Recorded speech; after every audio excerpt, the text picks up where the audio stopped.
Good morning, Grace Tribe. You guys let me know that we are loud and clear. We're celebrating Memorial Day today. I think I'm one cup of coffee shy of articulation today.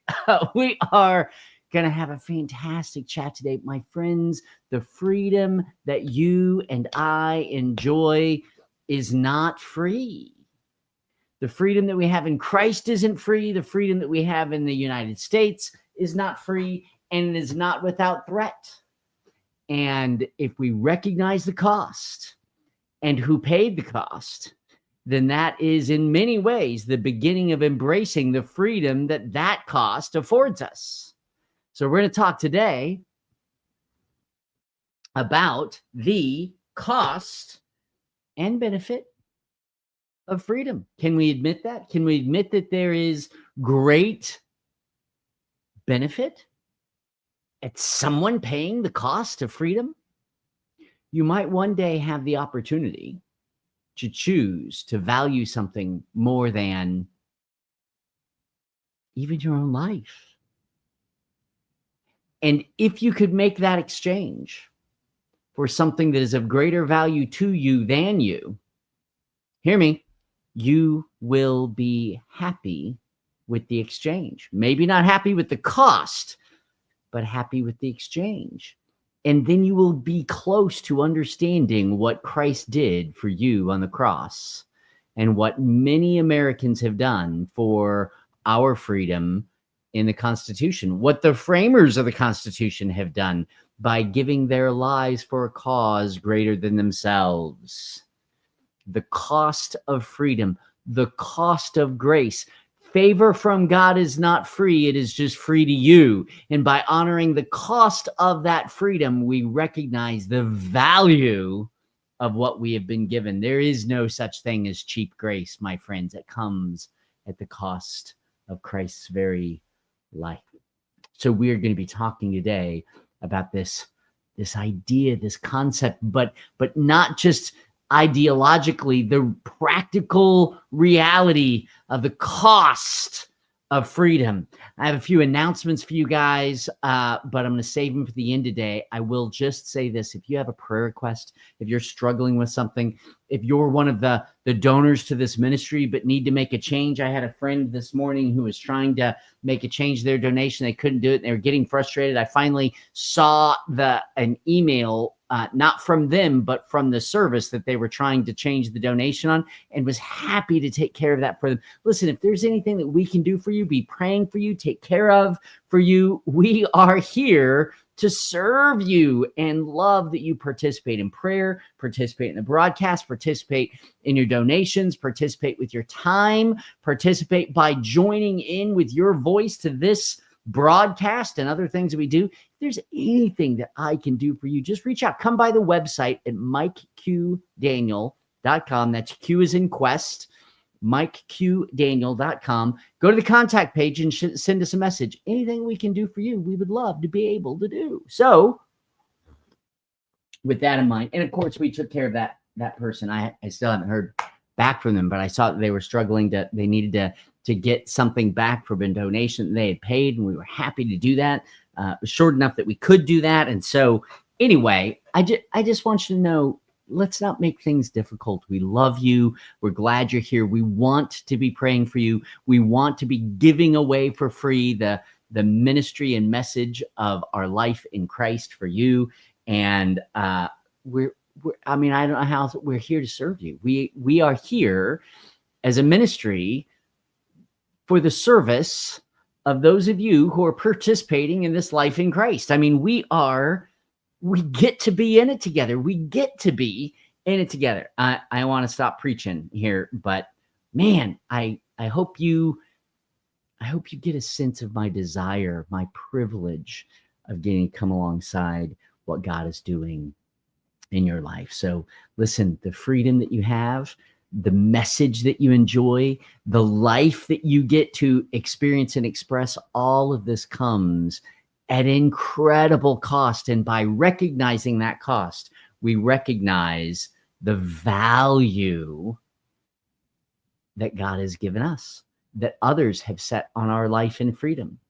So dare I say, have a happy Memorial Day, because the freedom that was purchased by the life of those who have gone before us in the U.S.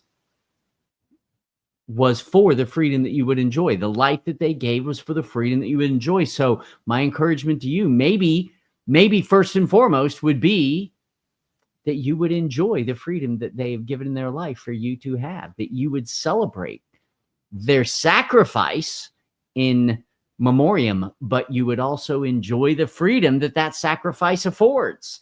And we're going to talk more about that. I think this is such a critical talk. The value of your liberty is set by the cost of that freedom, almost always to someone else, because it costs too much for us. We give up our freedom for each other. We don't exercise our freedom for ourselves, right? We have to give a life, a liberty up for someone else to enjoy that freedom. That's the value of it, that I would rather give up mine for you to enjoy yours, is the very essence of love. It's the character of God. It's the nature of the freedom that we enjoy, the liberty that we walk in, whether that is easy to come by or not in the United States. And so wherever you're listening from, I hope that you will embrace today the enjoyment of the freedom that those who have gone before you have paid dearly for you to be able to walk in today. And by embracing the joy of it, we can celebrate the value and cost given for us. All right, my friends, it is that time. We are going to dive in to the full-fledged, someone asked, are there still spots in the Pennsylvania Conference? Yes, there are still spots available at the Pennsylvania Conference, though we have hit, I guess we'll make this announcement in advance. We have hit the same number of registrants now that we had in July last year. So I would expect to be maybe halfway there. I think they were probably about halfway there by June 1. A year ago. We have hit where we were. It's a small venue. It's a small retreat facility. It will be an intimate conference. So we're somewhere between 25 and 30 registrants right now, and we're still 2 months away. So please register for the Pennsylvania Conference at gracelifeconferences.com. Grace Life Conferences, no spaces, gracelifeconferences.com. You can sign up for our Pennsylvania. It's the Dan Stone Memorial Conference that I and Steve Pettit will be teaching at, and that a handful of saints around the East Coast will be at, that I want you to meet if you're not from that area. So come in. It's July 18th through 20th, and there are still spots available. We're about 50% capacity, but we're also entering the season where most of the registrations happen. So please sign up. Please join us. It will be amazing. So, it's not some huge convention with, 15 speakers. It is going to be Steve and I sharing deeply with a room of people about our life in Christ and our union in Him and our union together because of Him. It is a powerful, it's almost like a mastermind. It's a powerful weekend of togetherness in Christ. So I hope that there just aren't many seats. I think we have a maximum capacity of 50 or 60 spots. So I hope that you'll join us. It's going to be incredible. I was going to do the announcement at the end. Someone asked a question about the conference. I am so glad that you asked. Here we go, my friends. Today we're talking about the cost of freedom and the value of your liberty. Let's do this. Awakening souls to our life in Christ. My name is Mike Q. Daniel, and we are celebrating all that we have in Christ Jesus by grace. Be sure to share your questions or prayer requests at MikeQDaniel.com. And I want to welcome you to Mike Q. Daniel Live with the Grace Tribe.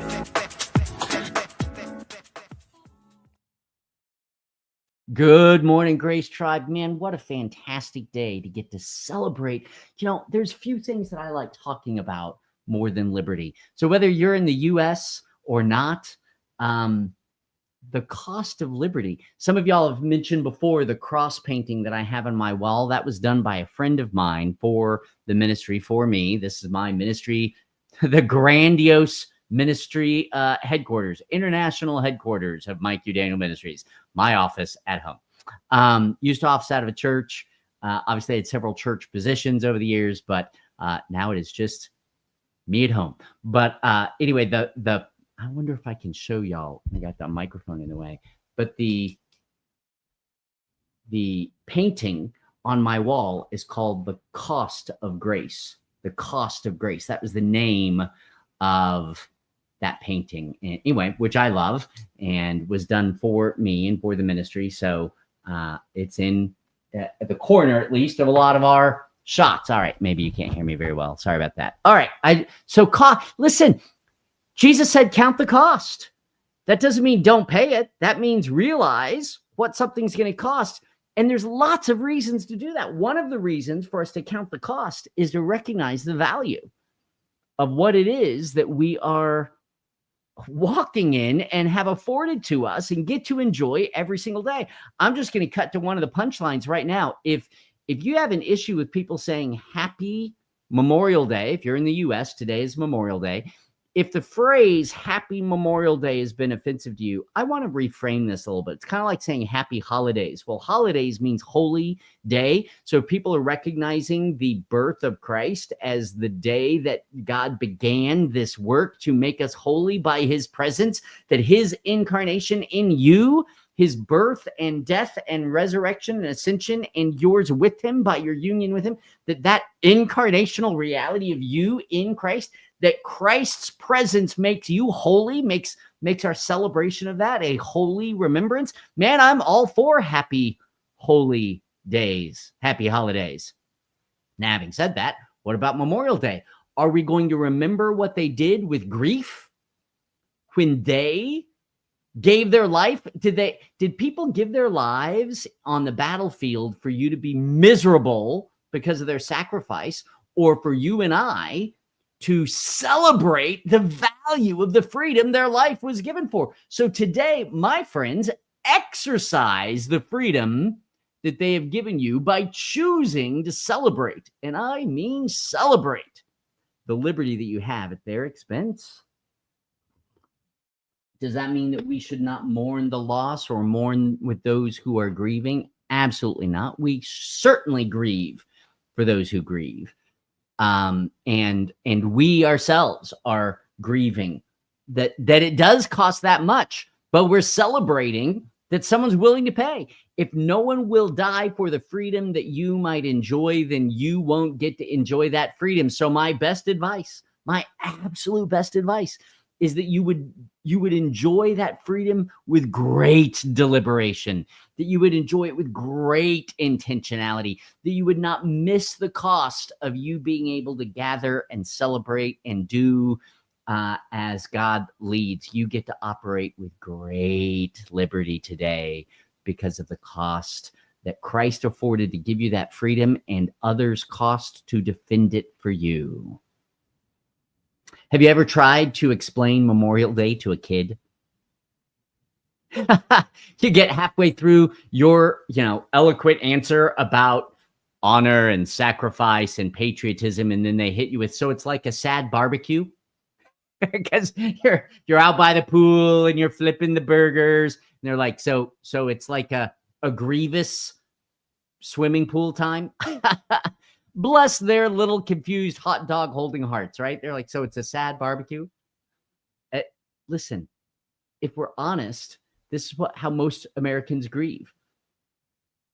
It's how we memorialize the cost of the freedom that we're enjoying to even show up. Hot dogs, sunburns, some vague gratitude that doesn't interrupt dessert. Honey, how's the ice cream going? People died for us to be here. We miss the weightiness and therefore, in many ways, miss the true celebration that we're supposed to be memorializing. It's easy, isn't it, to forget that this day is really what this day is really about when we're elbow deep in, mustard and watermelon and scrolling for mattress sales and fireworks. But freedom always has a receipt. There's always a cost. The ones who paid for us to have that receipt, they didn't just get a discount, friends. It was, they gave everything for you to be able to enjoy this day. Roger is saying in the comments, if y'all are on, I think it's on Facebook, today's the most expensive holiday on the calendar. Every hot dog, every burger, every spin around the lake or drink with friends and family is a debt purchased by others. You're not indebted. You don't owe them. That's not freedom. Instead, you get to enjoy the freedom that they paid dearly for you to have. It's not indebtedness. We need to stop equating freedom with indebtedness. If you still owe, then you're not free. Jesus didn't buy your debt so that you now owe. He paid your debt so that you no longer owe. The people who gave their lives for the freedom that we enjoy, that is guaranteed, not given, guaranteed by the Constitution. It's given by God. In fact, the Constitution says it's given by God. The Constitution is guaranteeing freedoms that are given to you by God at the expense of Christ. Those who gave their lives are in a very distinguished line of sacrificial saints. They may or may not have been believers. I'm not saying that everyone who does that is a believer. I'm saying that they are in line with those who have set their life apart and laid their life down, consecrated themselves for a cause greater than themselves. And that was not their initiation. That was God's divine line of sacrificial life. They gave everything. So today, my friends, before the burgers and the beach, before someone starts building a beer can pyramid in the backyard picnic table, or Uncle Joe's front yard, let's remember these people rightly.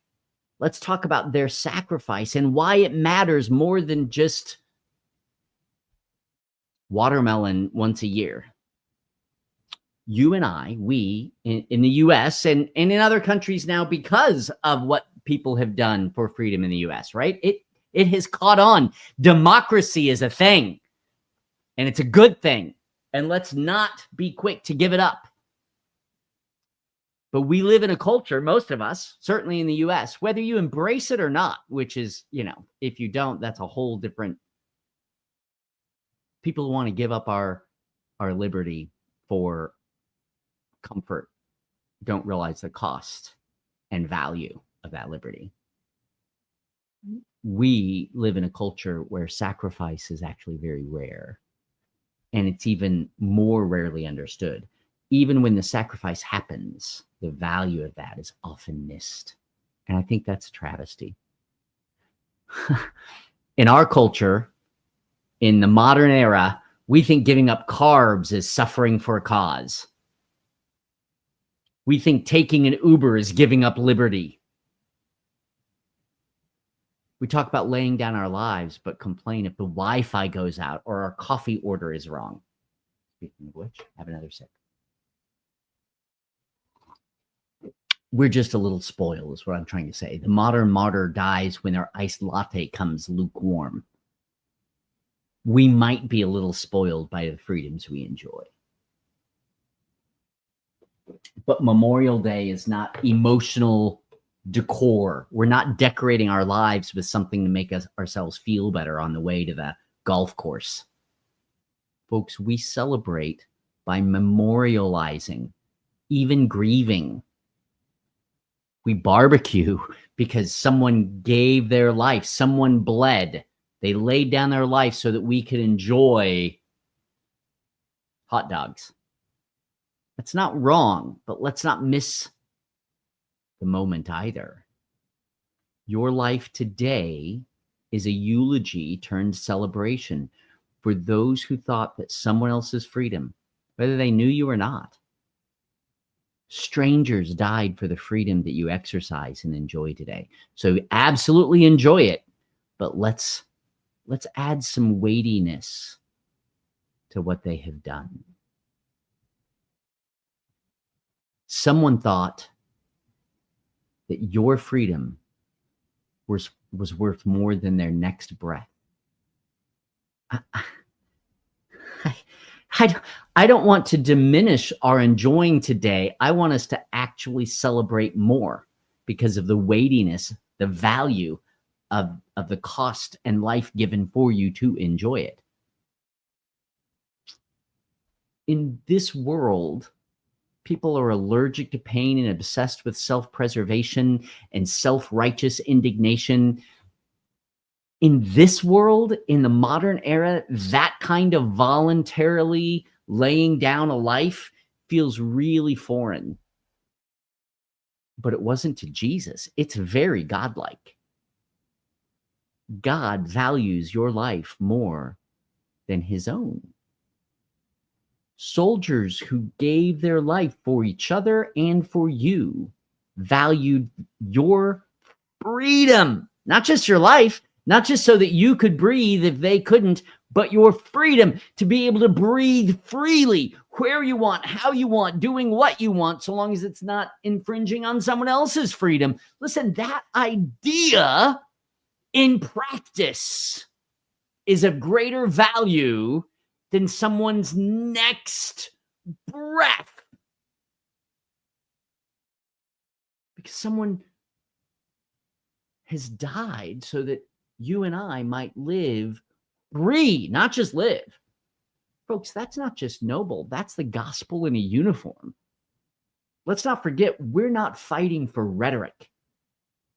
We're not defending. When we talk about grace, when we talk about the battlefield for spiritual reality, we're not defending abstract ideals.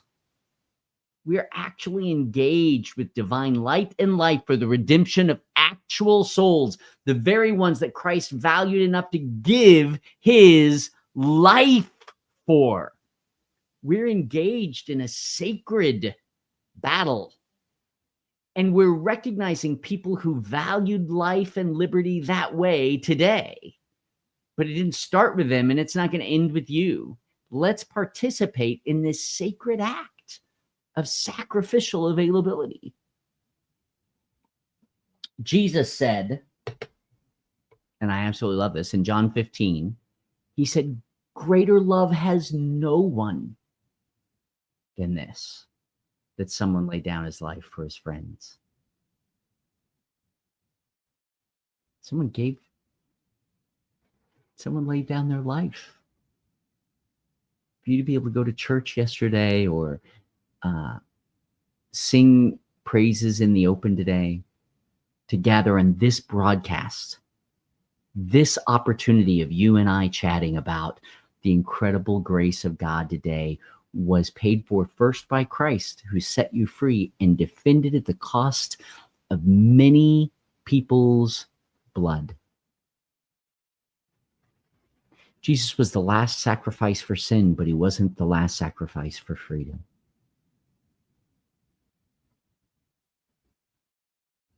There is no greater love. There is no greater value. And just to be clear, Jesus didn't say this after a TED talk on bravery. He said this on the eve of his own execution. Greater love has no one than this, than someone like me would lay down their life for someone like you. This is the epitome of love. You are worth my last breath. And then he gave it and breathed his last. What a standard. What a sacrifice. He said this the night before he gave his last breath, his body, his blood for our forgiveness and provision. He didn't just die for your forgiveness, my friends. He died for the empowerment of you to live free in his indwelling life. And he did this knowing full well what he was about to do, that he was about to do exactly that. In fact, that's why he said it. I'm about to show you the greatest love.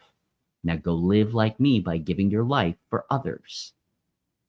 And we're celebrating people who have done that today, whether they fully understood that or understood the weight of that or witnessed it from Christ in their own life or not.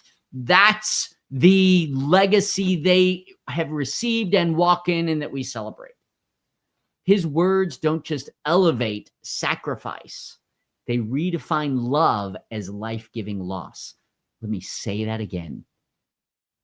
Jesus' words that greater love has no one than this, that a man would lay down, someone would lay down their life for their friends. That doesn't elevate sacrifice. It does, but not just that. His words redefine love as life-giving loss. Are you loving like that? May not cost your life today, but you can make yourself available like that. Think about Paul's words in Galatians 5:1. It's for freedom, he said, that Christ has set us free. It is for freedom that Christ has set us free. He gave his life for you to be free. Are you living in that freedom? Are you operating from the value that his cost gives to your liberty? It's for freedom that Christ has already and forever set us free. So stand firm then and do not let yourselves be burdened again by a yoke of slavery. Folks, for you to strive to cause your own righteousness, to defend your self-righteous indignation, is to throw mud in the face of the sacrifice of Christ. Stand firm in the freedom that he has already purchased for you at great expense. Live free. Oh, grace is scary. You're enabling sin. No, we were sinning just fine before we knew grace. Grace is actually the empowerment to live a life of love, empowered to give fully because we've received fully. Folks, freedom is not the absence of change. It's the presence of life, no longer self-sourced, no longer sin-bound, no longer under law. Paul was freer than most people in prison. Your circumstances are not a lack of liberty. Your circumstances are the context in which you get to live free in Christ. One of the greatest problems in the U.S. today is people do not appreciate the value of the freedom they've received, and out of that spoiled, self-aggrandizing, victimized, oppressive lie, they are mocking the freedom that we can enjoy. It's not enough. I don't get to have the flavors of ice cream I want. That person is mean to me. I deserve for everyone to affirm my lies about myself. No, you don't. You've been given the freedom to say stupid things like that. You're welcome. So freedom isn't permission to sin. It's actually power to live. It's the empowerment of righteousness. It's the choice to sacrifice a life that you don't have to earn and pay for yourself. What are you going to do with the freedom that you've been given? The gospel didn't come cheap, my friends. Grace is not God's favor for free. Grace is not free. And grace is not unconditional. That's going to mess with some of your theology. Grace is conditioned on faith. You have to receive it. That doesn't mean you earned it or paid for it or merit it because you'll receive it. Merit has no value. Faith has no value. Faith gives value to that in which you place your faith. Faith has no value. There's no merit to trusting Jesus. It's not a good work that you can't do unless you're already regenerate. That's a lie that has undermined good theology for 400 years. Your faith is not meritoriously speaking of you. It is giving value to him in whom you place your faith. Grace is not free. Like freedom isn't free. It's just free to me. God's favor is free to me. It cost Christ his blood and flesh and bone on a cross. Your grace has been paid for. That doesn't mean it's free. It's just free to you. Grace is not conditional. It's not unconditional. It requires acceptance, but that acceptance doesn't earn the grace. It's only by grace. That doesn't mean that there's no condition in which you experience his fullness. You've got to receive and believe and walk in the freedom that he's afforded you. As we celebrate today, we also remember those who have valued my freedom today to speak so boldly to you. I mean, what freedom we're exercising today. Wow.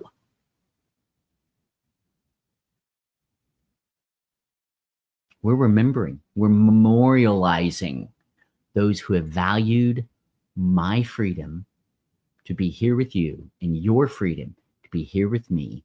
They valued our freedom as greater than their own lives, their own breath, their next calendar day, than going home to their family, than being able to raise their kids. They would rather die for your freedom than participate in their own family's lives in freedom. They gave up. They exercised freedom by giving up their life. That sets a pretty high standard for the liberty we get to flow in today. That's daunting and wonderful and grievous and life-changing. Without the value of the lives spent for the liberty we enjoy, we become spoiled brats instead of blessed saints. And that's what we've done. That's why Philippians 2 hits a little different on a day like today. Jesus, being in very nature God, made himself nothing voluntarily. It's how he exercised his freedom and authority and glory. Made himself nothing and became obedient even to death, even death on a cross. Not just death, but humiliation. This is how God exercises freedom for you, to put love on display at great personal cost. Which is just an understatement, right? You can almost not say that he paid a great price without going, that doesn't sum that up very well. Listen, when we honor the fallen, we aren't being overly sentimental. We're being biblical. We're recognizing that Christlike courage doesn't always look like stained glass Jesus. Sometimes it wears fatigues. Sometimes it carries the wounded. Sometimes it never comes home. Sometimes it comes home and is never the same.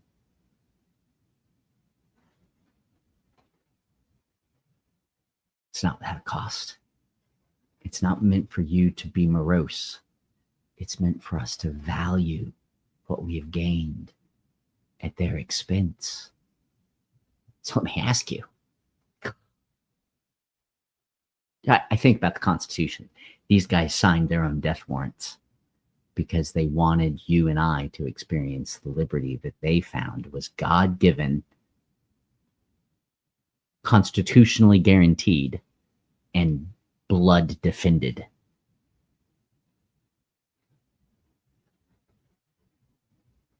What are you living for today that's worth dying for? What in your life is worth your life? We don't ask big enough questions. We don't have weighty enough answers to justify our existence. And when people stop Netflix binging and just ice cream runs and Starbucks lines and school program planning, and when we stop all the folderol of just spinning in our spoiled existence of modern technology,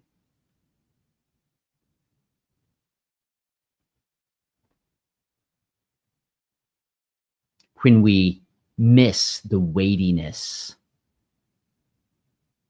of grace-born, blood-bought freedom,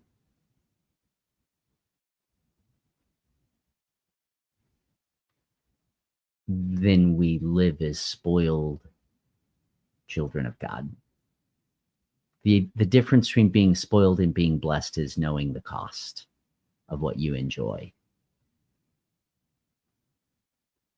I was a pretty big tennis player when I was a kid. Well, I was never big anything. I'm a small guy, but I played pretty serious tennis.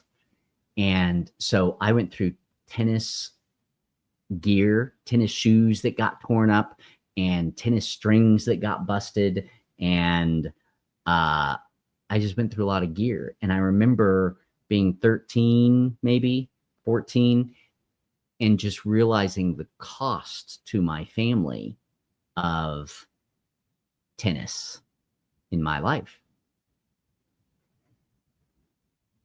And, the shoes were getting more expensive, and the rackets, I had to have like 6 tennis rackets to go on tour.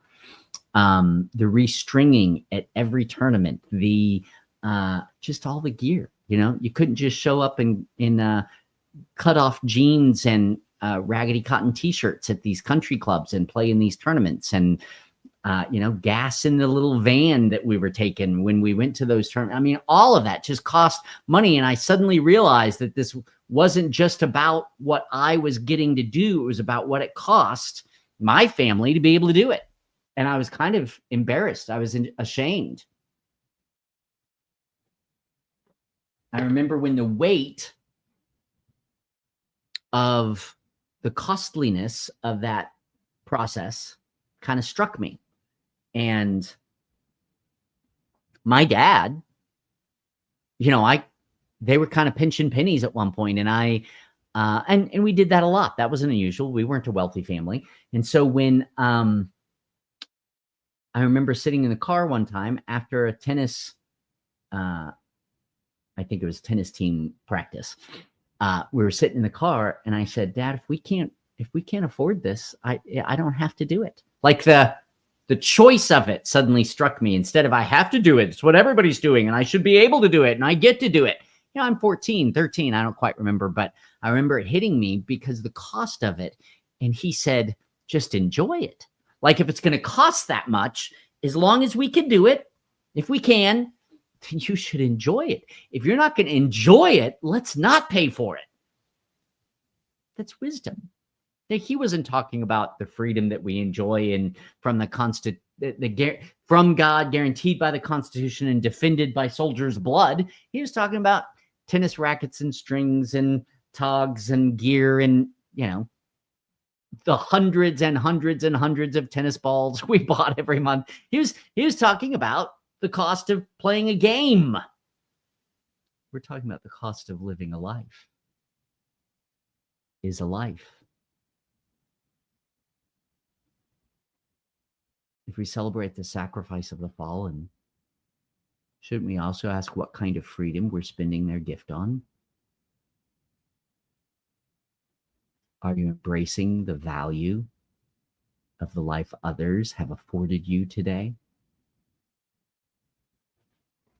Do we spend it grumbling about gas prices and bringing mediocrity? Do we show up in the fullness of the weightiness of the gift that's been afforded us?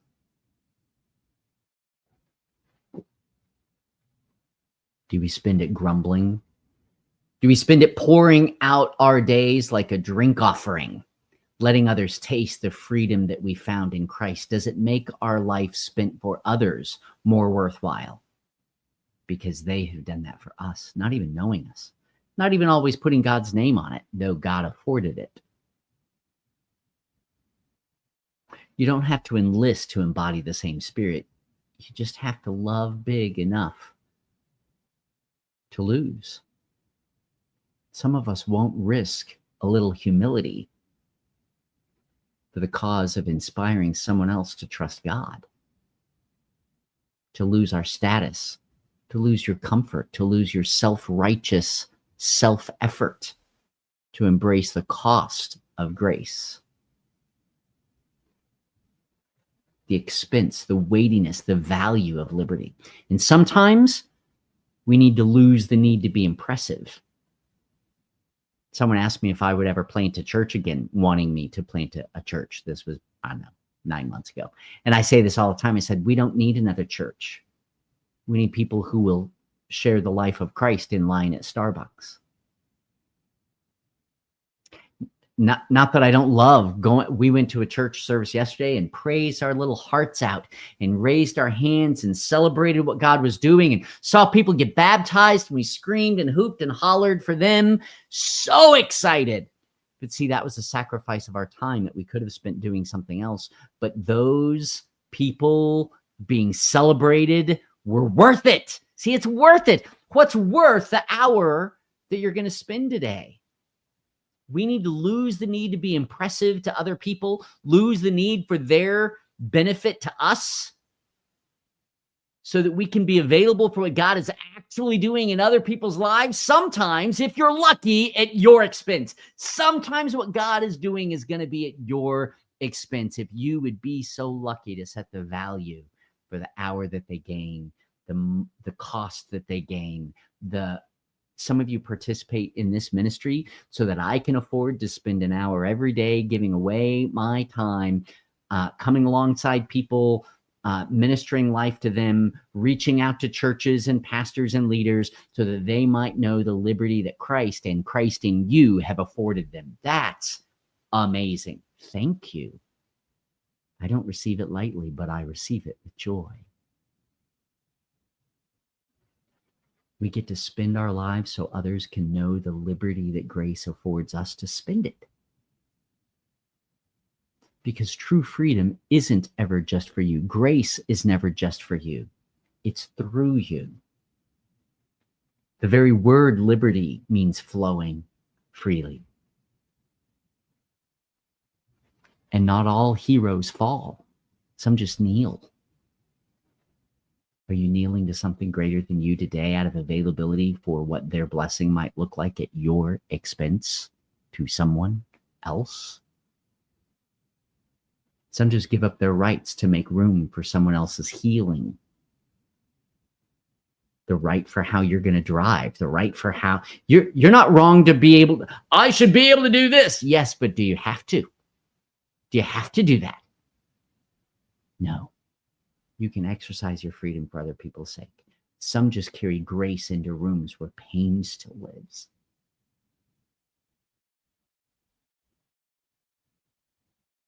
Some heroes just sacrifice for others' liberty in tiny little ways that are never recognized. Today, my friends, we remember those who laid down their lives for a freedom that they gave up the right to enjoy. That kind of self-forgetful love doesn't just echo Christ. It actually honors him. It embodies his character more than anything else could. Whether they did that intentionally or not, that's what they are mirroring for your sake, who most of them never knew. So today, friends, light the grill, pass the pie, grind the salt in the ice cream maker, whatever. Bow your head. And with every bite of freedom, every taste of liberty, whisper a little thank you. Receive it as a token and respond with a token of the grace and freedom and sacrifice and value for the ones who cannot taste those things and experience those things and cannot bow again for your sake. Because today isn't just remembering the fallen. Listen, today is remembering who we get to be and the liberty that we get to walk in.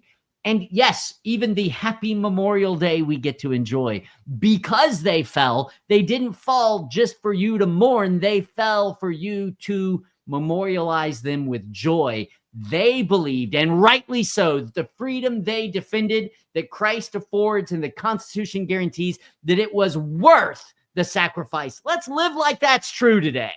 It's worth it. It's that good, that sweet, that great, that valuable to us too. Not just citizens with rights, but people with responsibility. Not just recipients of freedom, not just recipients of freedom, but carriers of freedom, dispensers of liberty. Because you and I are with the one. We did a series last week before last, about you're the one who's with. I'm with the one, and you're with the one who gave his life, Jesus Christ. I get to spend my life. Because I'm with the one who gave his life, I get to spend mine, not to earn freedom, not to defend my freedom, but to share that freedom in that free-flowing liberty of grace that is worth the cost. And the victory for it is still today. The victory that brought you liberty is still worth celebrating. So today, exercise the liberty that Christ has afforded, that the Constitution, if you're in the U.S., guarantees, that other peoples around the world have adopted, that people have given their life to defend. Let's exercise that freedom that is worth the cost, and that victory that is worth celebrating, and those people who are worth memorializing. That we might know Christ as our life, that you might grow in grace. And today, my friends, you really do get to go love in a way that looks a little crazy, because grace affords a life given because of a life received. Live that kind of crazy love. Worth it today. Love you guys. I will see you tomorrow. We're going to talk about how we determine value tomorrow. Hope that you'll join us. Thanks for being here.